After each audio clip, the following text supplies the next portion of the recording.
Good morning students, lecture number 38 और बात कर रहे हैं हम 9.5 प्रश्नावली की। तो जो 9.4 में आपने पढ़ा था, 9.3 में पढ़ा था, उन्हीं के अकॉर्डिंग अब ये प्रश्नावली चलेगी 9.5। कोई नया काम नहीं है, पूर्ण वर्ग विधि इसके अंदर दिख रही है और अधिकतर क्वेश्चन में पूर्ण वर्ग विधि ही लग रही है। तो 9.3 में हमने काफ़ी डिटेल में इसको पढ़ा हुआ है, वही एक तरह से बस आप ये मान लें कि रिवीजन चलेगा। जैसे क्वेश्चन नंबर 1 है हमारे पास और x square plus 2x plus 10। Question है x square plus 2x plus 10। ठीक है, अब ये स्थिति हमारे पास है। अब देखिए, सबसे पहले मैंने आपको ये बताया था, अभी ये थोड़ा सा कंफ्यूज करेगी। जैसे 9.4 थी, 9.4 में भी मैंने आपको ये कहा था कि आप पूरी प्रश्नावली पर नज़र डालिए तो आपको कहीं भी अंडर रूट नहीं मिलेगा। इस प्रश्नावली पर नज़र डालिए, पूरे सवालों को देखिए, जिनके पास भी किताबें हैं सामने। जब वो देखते हैं तो आपको ऐसा दिखेगा कि लगभग 8, 9, 10, 11 तक के जो क्वेश्चंस हैं उनके अंदर कहीं पर भी अंडर रूट नहीं है ना। उसके बाद फिर अंडर रूट, जैसे 12वें में अंडर रूट है, 13वें में है, 14वें में, 15वें में, 16वें में, 17, 18, 19, 20 तक कंटिन्यू अंडर रूट चल रहा है।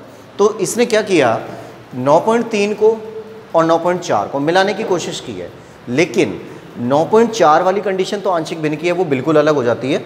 और मैंने आपको जो चार्ट बनाया था उस टाइम पर, जब चार्ट बनवाया था एक, उसके अंदर ये स्पष्ट लिखा हुआ था कि अगर अंडर रूट नहीं है और द्विघात समीकरण बन रही है, जैसे यहाँ पर बन रहा है अंडर रूट नहीं है, द्विघात समीकरण बन रही है, तो दो कंडीशन बनती है कि हो सकता है ये आंशिक भिन्न से हो जाए या हो सकता है ये पूर्ण वर्ग विधि से हो जाए। तो पहले हम इसके फैक्टर करके देखेंगे। अगर इसके फैक्टर हो जाते हैं तब तो ये आंशिक भिन्न में चला जाएगा, और अगर इसके फैक्टर नहीं होते हैं तो ये 100% पूर्ण वर्ग विधि में ही जाएगा। ठीक है, अब आप इनके फैक्टर करिए कि कोई ऐसी दो संख्याएं सोचिए जिनका गुणा करने पर 10 आता हो, ठीक है, और जोड़ने घटाने पर 2 आता हो। तो आपको खूब अच्छी तरह पता है 10 केवल आता है या तो 10 एकम 10 और या 5 दूनी 10। 5 दूनी 10 करेंगे तो 5 में से 2 घटाएंगे तो 3 आना चाहिए, या 5 में 2 जोड़ेंगे तो 7 आना चाहिए। तो इसका मतलब इसके फैक्टर नहीं हो रहे हैं, है ना। फैक्टर नहीं होंगे तो हमारे पास फिर एक ही विधि बनती है, और वो कौन सी है, पूर्ण वर्ग विधि। तो ये थोड़ा प्रैक्टिस के ऊपर डिपेंड है, जितनी आप प्रैक्टिस करेंगे उतना स्पीडली इनको पहचान सकते हैं। तो यहाँ लिख देते हैं हम पूर्ण वर्ग विधि में बदलने पर, पूर्ण वर्ग विधि से हल करने पर। तो इसको हल करते हैं, देखिए पूर्ण वर्ग विधि लगाते हैं और पूर्ण वर्ग विधि क्या होगी, x स्क्वायर है प्लस 2x है प्लस 10 है।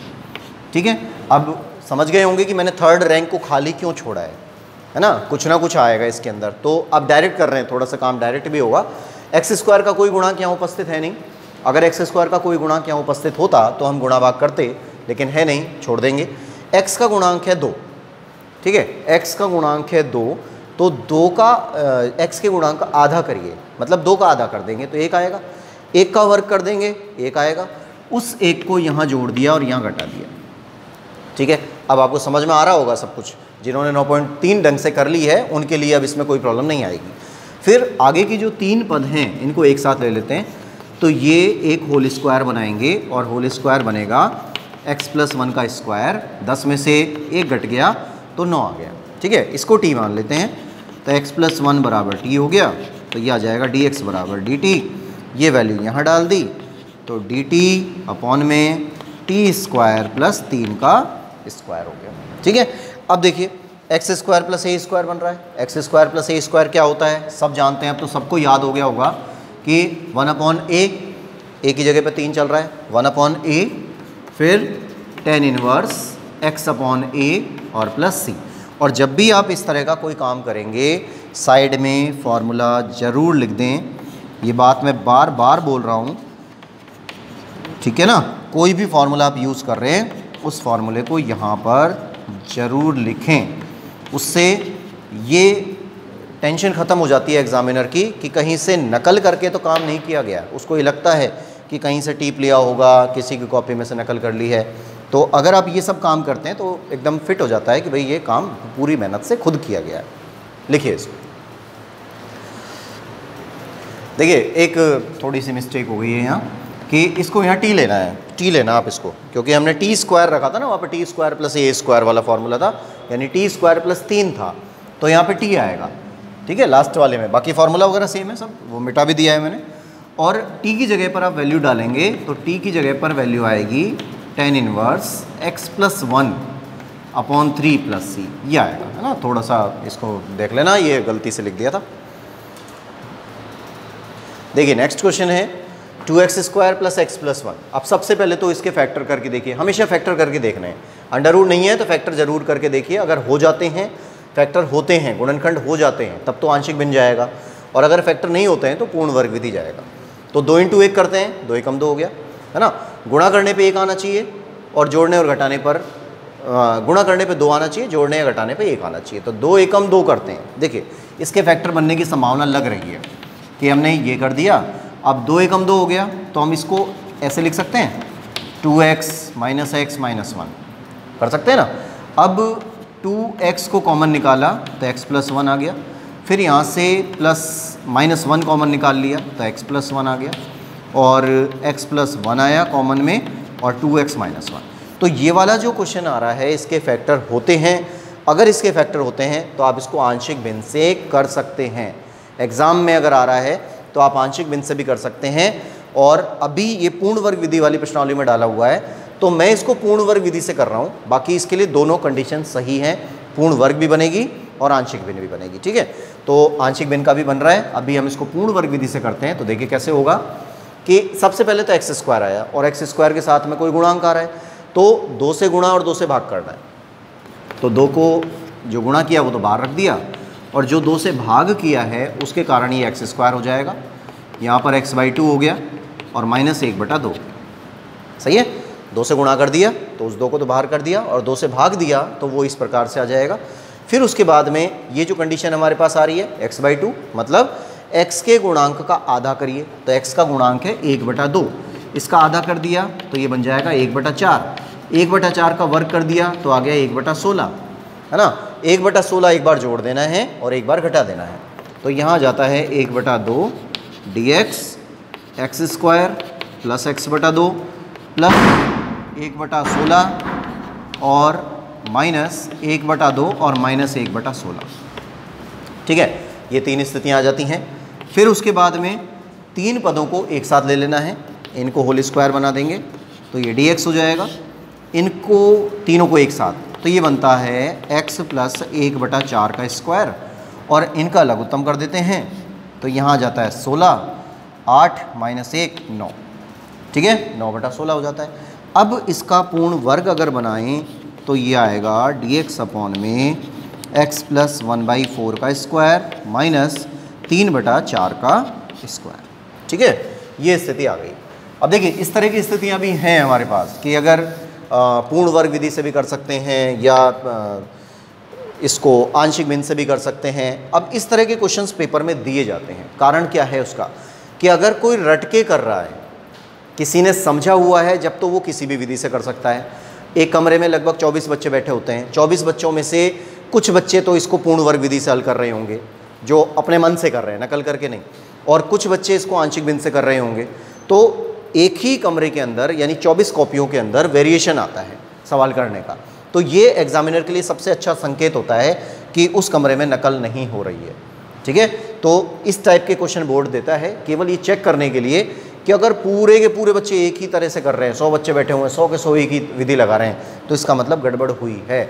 चाहे वो किताब के माध्यम से नकल हुई है, पासबुक के माध्यम से हुई है, या किसी टीचर ने कराई है, बच्चे कर रहे हैं, कुछ भी हो सकता है। लेकिन अगर वेरिएशन आता है तो इसका मतलब सब कुछ सही चल रहा है, ठीक है। तो थोड़ा सा ध्यान रखें, यहाँ आप अपनी बुद्धि का भी परिचय देते रहें। तो ये स्थिति हो गई, इसको हम t मान लेते हैं कि x प्लस 1/4 बराबर t हो गया। तो यहाँ लिख देंगे dx बराबर dt हो गया। अब इसमें वैल्यू डालिए तो ये बन जाता है 1/2, तो बाहर चल ही रहा है, 1/2 को बाहर कर दिया, और यहाँ आ जाएगा dt t स्क्वायर प्लस 3/4 का स्क्वायर, ठीक है ना। फिर वही तो माइनस में, ये माइनस में आ गया। तो एक्स स्क्वायर माइनस ए स्क्वायर का फार्मूला हमारे पास यहाँ बनता है। तो एक्स स्क्वायर माइनस ए स्क्वायर का फार्मूला जब हम लगाते हैं तो लॉग वाले में लगाते हैं। अब लॉग वाले के अनुसार फिर इसको लिख दिया 1/2, ये तो बाहर चल ही रहा है। अब देखिए 1/2a, एक ही जगह पे क्या चल रहा है, ये वाला 1/2a मतलब 3/4, फिर log, है ना। फिर अब यहाँ x नहीं है, t आ रहा है, तो t माइनस a, तो t माइनस a 3/4 हो गया। फिर t प्लस a 3/4 हो गया और प्लस c हो गया। ठीक है, अब हम रख देते हैं x की वैल्यू, तो x की वैल्यू रखिए और ये वैल्यू आ जाती है ये 2 इस 4 को काट देंगे तो 1/3 आ गया, फिर log, और यहाँ आ जाता है, पहले x की वैल्यू रख देते हैं या t की वैल्यू रख देते हैं, तो x प्लस 1/4 माइनस 3/4 और यहाँ से x प्लस 1/4 प्लस 3/4 और प्लस c। ठीक है, अब इनका एलसीएम कर दिया तो 1/3 log, अब देखिए 4 लघुत्तम आ रहा है तो 4x तो यहाँ आया और माइनस का 2 बच गया, फिर 4x यहाँ आया और ये प्लस का 4 हो गया और प्लस c। ठीक है, कुछ कट सकता है, अब भी कट सकता है, 2 कॉमन निकाल लेते हैं, अंदर ही चल रहा है उसमें, 1/3 log, यहाँ से 2 कॉमन निकाल लिया तो 2x माइनस 1 हो गया। ठीक है, और यहाँ से भी 2 कॉमन निकाल लिया, कट जाएंगे ऊपर नीचे दोनों, तो ये 2x प्लस 2 हो गया और ये आंसर हमारा आ जाता है। साइड में फॉर्मूला वहाँ लिख देना। अब देखिए इस क्वेश्चन में भी, क्वेश्चन नंबर 3 है, तो पहले आप ये जांच करके देखिए क्या इसमें टुकड़े हो सकते हैं। टुकड़े होने की संभावना है और नहीं होंगे, है ना, नहीं हो रहे, टुकड़े नहीं हो रहे। टुकड़े नहीं हो रहे तो फिर एक ही ऑप्शन बचता है कि भाई इसके पूर्ण वर्ग विधि कन्वर्ट करना है। लेकिन अब पूर्ण वर्ग विधि जब आप कर रहे हैं तो देखिए यहाँ पर x² के साथ में 9 आ रहा है ना, तो पहला काम तो हमारा यही है कि 9 को हटाएं, तो हम इसमें 9 को हटाते हैं, मतलब 9 का गुणा और भाग करते हैं, तो यहाँ लिख देते हैं पूर्ण वर्ग विधि से हल करने पर। पूर्ण वर्ग विधि से इसको हल करते हैं तो वैल्यूज़ आती हैं, dx तो ऐसे है ही। अब देखिए 9 से गुणा और 9 से भाग, तो जो गुणा है ना उसको तो बाहर कर दिया। ठीक है, अब भाग कर रहे हैं तो ये x² माइनस 12/9 है और प्लस 8/9। अभी मैंने काटा नहीं है, इसको काट भी सकते हैं, कोई फ़र्क नहीं पड़ रहा उससे, इसको काट लिया तो 1/9 हो गया, dx हो गया x² माइनस 3 से कट रहा है ये 4/3 आ गया, x प्लस 8/9। ठीक है, अब x का गुणांक है 4/3, x का गुणांक 4/3, 4/3 का यानी x के गुणांक का आधा करिए, आधा करेंगे तो 1/2 से गुणा कर देंगे, ये कट जाएगा, 2/3 आ गया। अब इस 2/3 का वर्ग कर दिया तो 4/9 हो जाएगा। 4/9 को यहाँ जोड़ना है और यहाँ घटाना है, तो ये वैल्यू आ जाती है dx अपॉन में x² माइनस 4/3x प्लस 4/9 को यहाँ जोड़ दिया। अब जोड़ने के वाला काम मैंने आपको पहले भी बताया था कि भाई जोड़ना वाला जो काम होता है वो हमें 3rd रैंक पे ही करना होता है, और प्लस 8/9 हो गया, और माइनस वाला जो काम होता है उसको चाहे आप 4th पे रखें 5th पे रखें, कोई फ़र्क नहीं पड़ रहा, तो 4/9 यहाँ घटा दिए। ठीक है, अब ये जो 3 पद हैं आगे वाले, इनसे एक होल स्क्वायर बनता है और ये होल स्क्वायर बन जाएगा, यहाँ से x आ गया, यहाँ से 2/3 आ गया, माइनस का चिन्ह आ गया, इनको हल कर दिया तो कितना आ जाएगा 4/9, तो ये आ जाता है 4/9। इसको t मान लेते हैं तो यहाँ लिख देते हैं इसको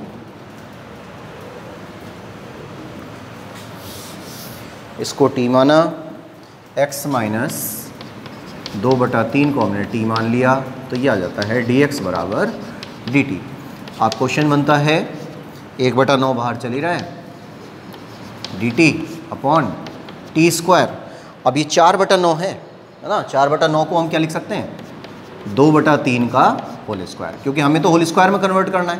काम ही यही कर रहे हैं हम, पूर्ण वर्ग विधि, मतलब हर जगह पर पूर्ण वर्ग बनना चाहिए, स्क्वायर बनना चाहिए, तो इसको भी हमने स्क्वायर में कन्वर्ट किया, ये हल हो गया, इसको भी हमने स्क्वायर में कन्वर्ट कर दिया, दोनों स्क्वायर हो गए।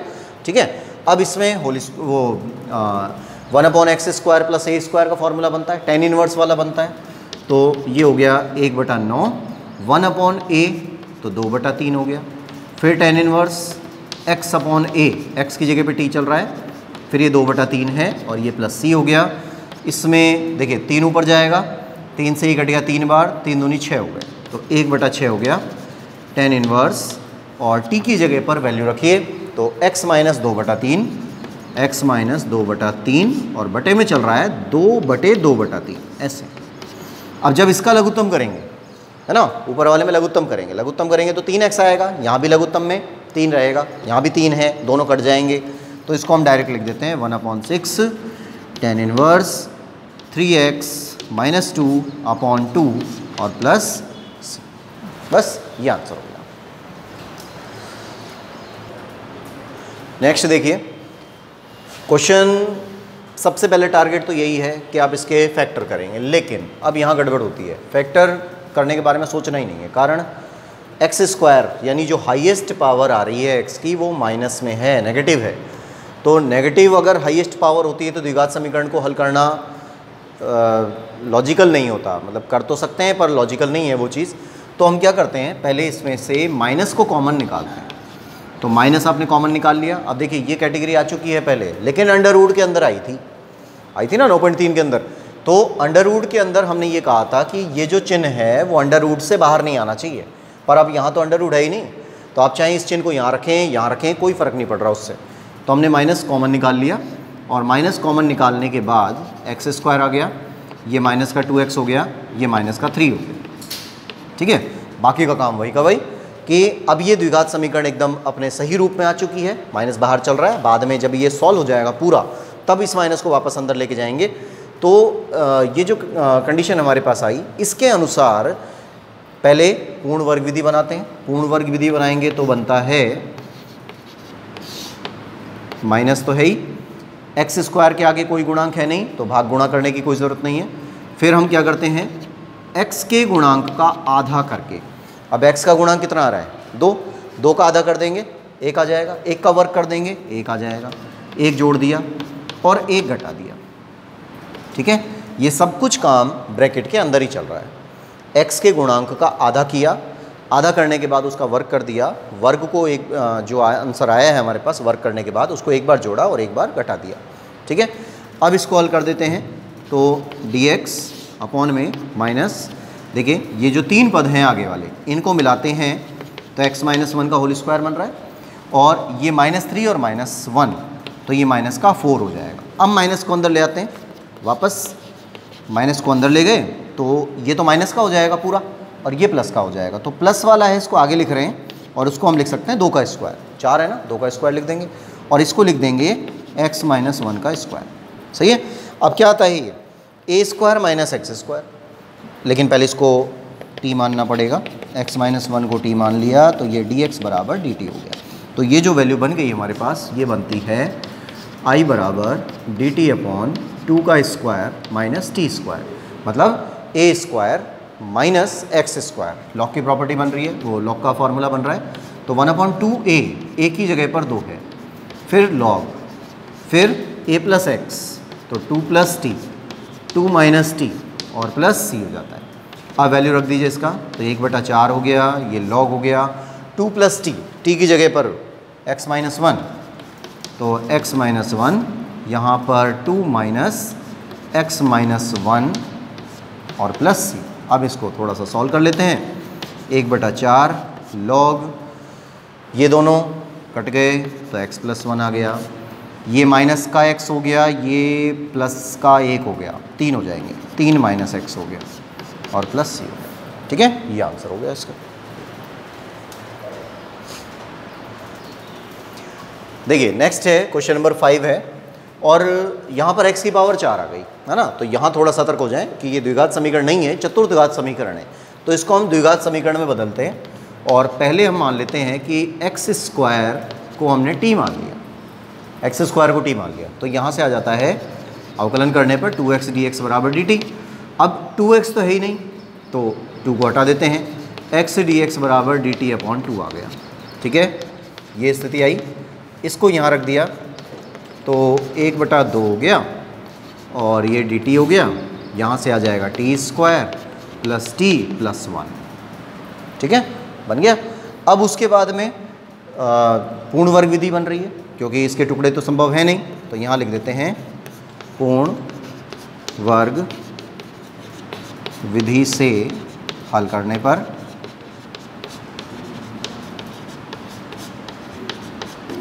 पूर्ण वर्ग विधि से हल करते हैं तो 1/2 तो ऐसे ही चलेगा dt और t स्क्वायर प्लस t। अब देखिए ध्यान से x की जगह पे t चल रहा है ना, तो t का गुणांक क्या है 1 है, 1 का आधा कर देंगे 1/2 हो जाएगा, उसका वर्ग कर देंगे 1/4 हो जाएगा। 1/4 को यहाँ तो जोड़ दिया और यहाँ घटा दिया, ठीक है। अब इसको सॉल्व करिए तो 1/2 हो गया, ये dt हो गया, आगे के 3 पद ले लिए तो t प्लस 1/2 का स्क्वायर हो गया, इनको घटा देते हैं तो प्लस का 3/4 हो गया, है ना। 1 में से 1/4 घट गया तो 3/4 रह गया, ये बच गया। लेकिन कंडीशन क्या है, कंडीशन ये है कि पूर्ण वर्ग होना चाहिए। अब आपको अच्छी तरह पता है भाई 3 किसी का भी परफेक्ट स्क्वायर नहीं होता, तो इसकी जगह पर हमें कुछ करना पड़ेगा और इसको दोबारा मानना पड़ेगा। जैसे यहाँ पे t माना है ना, इसको दोबारा मानिए, तो दोबारा मान लीजिए हम ले लेते हैं इसको कि t प्लस 1/2 बराबर p मान लिया, तो ये हो जाएगा dt बराबर dp, ठीक है। और इनको 1/2 तो बाहर चल ही रहा है, 1/2 को बाहर रखा, dp अपॉन में ये p स्क्वायर प्लस इसको लिखेंगे √3/2 का स्क्वायर, ऐसे। देखिए सही है भैया, हमें पूर्ण वर्ग विधि बनानी है ना, तो 3 का परफेक्ट स्क्वायर मतलब 3 किसी का परफेक्ट स्क्वायर तो है ही नहीं, तो हम क्या कर देते हैं √3 कर देते हैं इसको, और 4 का तो 2 हो ही जाएगा, इसका वर्गमूल करेंगे तो √3/2 का स्क्वायर करेंगे। जब इसको खोलेंगे तो यही चीज़ वापस आ रही है, ठीक है, तो कोई प्रॉब्लम नहीं है। अगर बाई चांस कोई ऐसी संख्या मिलती है जिसका स्क्वायर रूट नहीं निकलता है, पूरा नहीं निकलता है, तो आप उसके ऊपर केवल अंडर रूट लगा के स्क्वायर कर देंगे तो वो चीज़ बराबर आ जाती है। कई बार जैसे यहाँ पर 15 आ जाता है, 17 आ जाता है, 19 आ जाता है, तो आप इसी विधि का प्रयोग करेंगे। अब ये बनता है x² प्लस a स्क्वायर, मतलब tan इनवर्स का। tan इनवर्स के हिसाब से 1/2 तो बाहर चल ही रहा है, फिर 1/a की जगह पर √3/2, है ना, 1/a हो गया। फिर उसके बाद में tan इनवर्स x/a, x की जगह पर p चल रहा है, a की जगह पर √3/2 चल रहा है और प्लस c हो गया, ठीक है। इस 2 से ये वाला 2 कैंसिल हो गया, यहाँ बच गया √3, फिर tan इनवर्स। अब देखिए p की जगह पर पहले p का मान रखिए, p का मान ये रहा t प्लस 1/2 बटे √3/2 और प्लस c। लेकिन आंसर तो ये भी नहीं माना जाएगा क्योंकि t के रूप में आ रहा है, सवाल हमारा x के रूप में चल रहा है। अब हम t की वैल्यू रखेंगे दोबारा से x², तो यहाँ आ जाता है 1/√3, tan इनवर्स यहाँ पर आ जाता है x² प्लस 1/2 √3/2 और प्लस c। इसका LCM कर दिया तो 1/√3 tan इनवर्स 2x² प्लस 1/√3 और प्लस c, ठीक है। ये आंसर इसका कंप्लीट। देखिए नेक्स्ट क्वेश्चन नंबर 6 है और बहुत सिंपल क्वेश्चन है, एकदम साफ दिख रहा है कि क्या काम हो रहा है। अगर हम sin x को t मान लेते हैं तो cos x dx आ जाएगा और क्वेश्चन अपना सही रूप में कन्वर्ट हो गया। तो यहाँ पर हमने मान लिया sin x बराबर t और sin x का अवकलन होगा cos x dx बराबर dt, ठीक है। ये मान रख दिया इस जगह पर, ये हो गया dt, यहाँ t² 4t प्लस 5। फिर वही पूर्ण वर्ग विधि से हल करना है, पूर्ण वर्ग विधि से इसको हल करिए तो t² आ रहा है प्लस 4t आ रहा है ना, 4t आ रहा है। अब x के गुणांक का आधा किया, मतलब t के गुणांक का आधा किया तो 2 आएगा, 2 का वर्ग किया तो 4 आएगा। 4 को एक बार हमने जोड़ दिया और एक बार घटा दिया, ठीक है। अब थोड़ा सा डायरेक्ट कर रहा हूँ मैं, थोड़ा सा आप ध्यान दीजिए, आपको भी इसी तरीके से करना है, थोड़ा स्पीड लेनी है। तो ये 3 पद हैं, एक साथ लग देंगे इसको, तो t प्लस 2 का होल स्क्वायर हो गया प्लस 1 हो गया। इसमें t प्लस 2 को हम p के बराबर मान लेते हैं, dt बराबर dp हो गया। ये वैल्यू वापस डाल दी तो यहाँ से आ जाएगा dp/p² प्लस 1, तो वही tan इनवर्स का बन रहा है। tan इनवर्स के अकॉर्डिंग इसका आंसर होता है 1/1, तो कोई दिक्कत है नहीं, इसको 1 लिखने की ज़रूरत नहीं है। और tan inverse p/1 plus c, ठीक है। अब p का मान रखिए तो t प्लस 2, तो tan inverse t plus 2/1 plus c। अब 1 लगाने की भी ज़रूरत नहीं है, अब t का मान रखिए तो sin x आ रहा है, तो यहाँ आ जाएगा tan inverse sin x plus 2 plus, ठीक है, ये आंसर हुआ। 6 7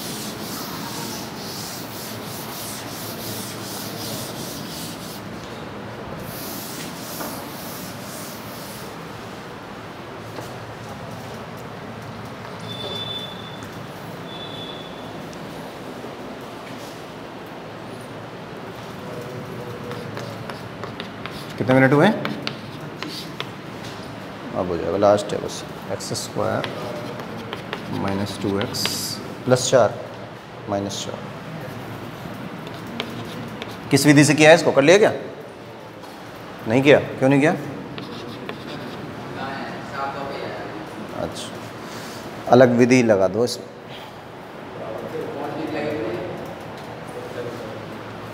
दूसरी विधि लगेगी उसमें। आंसर मैच करो पहले से। आंसर देखो लास्ट में।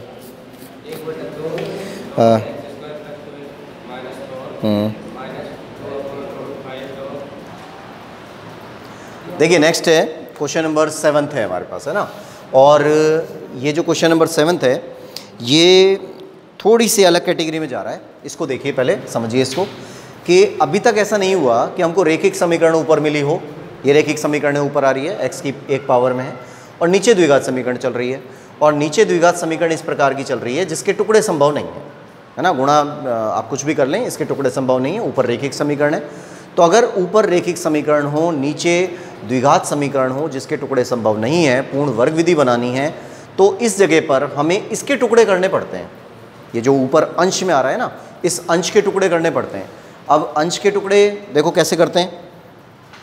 अंश के टुकड़े करना है। अंश का मतलब क्या हो रहा है कि x माइनस 3 की जगह पर कोई प्रतिस्थापन आएगा, ठीक है। x माइनस 3 की जगह पर कोई प्रतिस्थापन आएगा और फिर ये अलग अलग चलेंगे सारे। तो इसके लिए काम करना है, इसका एक प्रतिस्थापन चाहिए होता है। काम यही होगा, नीचे वाले में तो वही पूर्ण वर्ग विधि, लेकिन ऊपर वाले ने क्वेश्चन को थोड़ा सा चेंज किया है। तो हम यहाँ पर एक फॉर्मूला लगाते हैं और वो फॉर्मूला है अंश बराबर a into d by d x हर और प्लस b। ये लगा अंश बराबर, यानी कि अंश की जगह पर हमें प्रतिस्थापन रखना है। अंश ये वाला है, अंश की जगह पर प्रतिस्थापन रखना है a into d by d x her plus b। ये प्लस था, यहाँ थोड़ा क्वेश्चन लिखने में दिक्कत आ गई, इसको माइनस लिख दिया था मैंने, इसको प्लस कर लें। बाकी टॉपिक वही है, वही चलना है।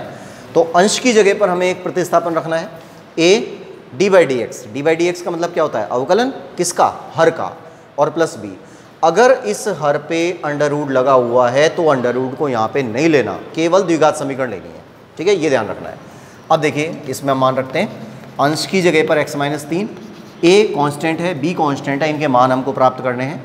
फिर हम करते हैं डी बाई डी एक्स हर की जगह पर एक्स स्क्वायर 2x माइनस 4 और प्लस b।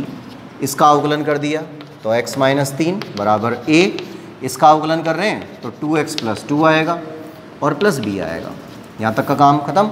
उसके बाद में इनको अंदर गुणा करिए तो x माइनस 3 बराबर 2ax plus 2a plus b हो गया गुणा। अब तुलना करनी है, तो x के गुणांकों की तुलना करने पर, x के गुणांकों की तुलना। अब देखिए x का जो गुणांक है वो क्या क्या आ रहे हैं? x का गुणांक यहाँ से तो आ रहा है 2a और यहाँ से x का गुणांक क्या आ रहा है? 1, तो यहाँ से 1 आ गया। तो a का मान क्या आया? 1/2। a का मान आ गया 1/2। फिर उसके बाद में अचर पदों की तुलना। यहाँ पे x नहीं आ रहा तो ये अचर पद हैं, यहाँ लिख देंगे अचर पदों की तुलना।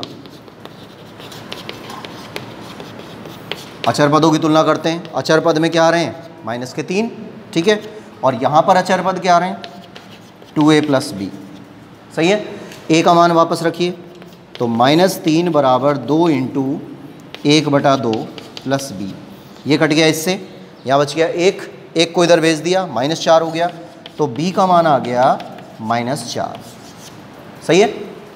b बराबर -4। अब ये जो a और b के मान हमने प्राप्त किए हैं, इन दोनों मानों को हम इस जगह पे रखेंगे, इस वाली स्टेप पे रखेंगे यहाँ पर, है ना।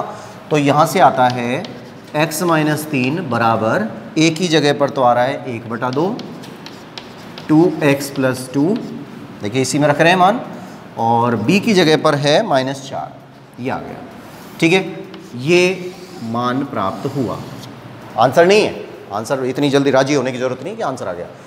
देखिए अब क्या हुआ है, x माइनस 3 की जगह पर हमें ये लेके चलना है। ठीक है, अब क्यों लेके चलना है अभी आगे पता चलेगा। आप तो पहले ये देखो कि ये दोनों पक्ष बराबर हैं क्या, जो मैंने प्राप्त किए हैं, x माइनस 3, और उसको हल करके देखिए क्या x माइनस 3 ही आ रहा है क्या। देखो ध्यान से, 2 कॉमन आ रहा है इसमें से, 2 से 2 कट गया, यहाँ पर बच गया x प्लस 1, माइनस का 4 है कटेगा तो माइनस का 3 आया, मतलब x माइनस 3 सही है। तो ये वाला पक्ष और ये वाला पक्ष बिल्कुल सही है, केवल हमने क्या किया, x माइनस 3 की जगह पर हमें ये पक्ष लेके चलना है, तब हमारा क्वेश्चन सॉल्व हो जाएगा, अदरवाइज इसमें दिक्कत आएंगी। तो इसकी जगह पर हमने रख दिया, सवाल है x माइनस 3 बटे x square plus 2x minus 4 dx की जगह पर हम लेके चलेंगे 1/2 2x प्लस 2 माइनस 4 अपॉन में x square plus 2x minus 4 dx। देखो ठीक है, बात समझ में आई। अब x माइनस 3 की जगह पर प्रतिस्थापन रखा ये वाला। अब इनको 2 पार्ट बन गए, एक ये वाला है एक ये वाला, इनको अलग अलग कर देते हैं। तो अलग अलग करते हैं तो हमें मिलता है 1/2 2x plus 2 x square plus 2x minus 4 और माइनस 4 कॉन्स्टेंट है, इसको बाहर कर देते हैं तो यहाँ से आ जाता है x square plus 2x minus 4। ठीक है, ये हो गया। अब इसके बाद इसको t मान लो, इस वाले को, इसको t मानेंगे तो ये आ जाएगा एज इट इज़। देखो इसका अवकलन करेंगे तो 2x आएगा, इसका अवकलन करेंगे तो 2 आएगा, है ना। तो ये साइड में आप लिख लेंगे यहाँ पर कि I1 में x square plus 2x minus 4 बराबर t मान लिया, तो 2x प्लस 2 dx बराबर dt, है ना। तो ये वैल्यू आ जाती है 1/2 dt upon t plus minus 4। अब ये पूर्ण वर्ग विधि बन रही है, इसमें पूर्ण वर्ग बनाना है, तो पूर्ण वर्ग का सिस्टम आपको पहले से ही पता है। क्या क्या करना पड़ेगा, 2x है, x के गुणांक का आधा करिए 1 आएगा, 1 का वर्ग किया 1 आएगा, प्लस 1 माइनस 4 माइनस 1, और सॉल्व कर दिया तो 1/2 log t, ये तो सीधा हो गया, माइनस 4। इसको हल करते हैं तो dx अपॉन में x प्लस 1 का होल स्क्वायर माइनस 5 आ गया। अब देखिए 5 आ रहा है ना, पर हमें तो पूर्ण वर्ग चाहिए इसकी जगह पर, तो हम इसको √5 का स्क्वायर लिख लेंगे और इसको भी यहाँ पर कुछ मान लेते हैं। तो जैसे यहाँ मान लिया x प्लस 1 को p मान लिया, क्योंकि t हम पहले मान चुके हैं इसके अंदर ना, t नहीं लेना है, और यहाँ जाएगा dx बराबर dp, ये मान इसमें डाल दिए तो 1